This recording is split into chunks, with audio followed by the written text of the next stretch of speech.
এই বেপর্দা মেয়েদের পিছনে ছুটেন না, আপনার জন্য অনেক সুন্দর সুন্দর হুর আইন অপেক্ষা করছে। আমি আজকে সকালে একটা হাদিস পড়েছি, মুয়াজ বিন জামাল থেকেই বর্ণিত। তিনি বলছেন রাদিয়াল্লাহু আনহু যে আল্লাহর নবী আমাকে একদিন বলছেন যে দুনিয়াতে যখন কোনো স্ত্রী কোনো স্বামীর সাথে খুব খারাপ বিহেভ করে, আছে না ভাই, মানে সবাই ভুক্তভোগী নাকি?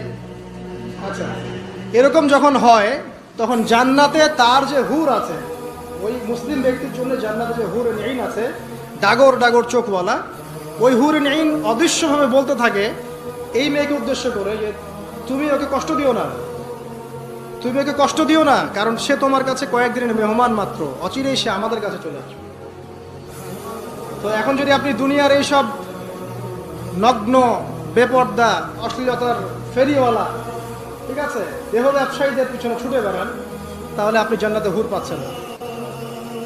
আল্লাহ পাক আপনাদেরকে সবাইকে হুর আইন দান করুক, দোয়া করে। অতএব সেভাবে চলার মতো তৌফিক, ঈমান, আমল আল্লাহ পাক আমাদের সবাইকে দান করুন, আমিন।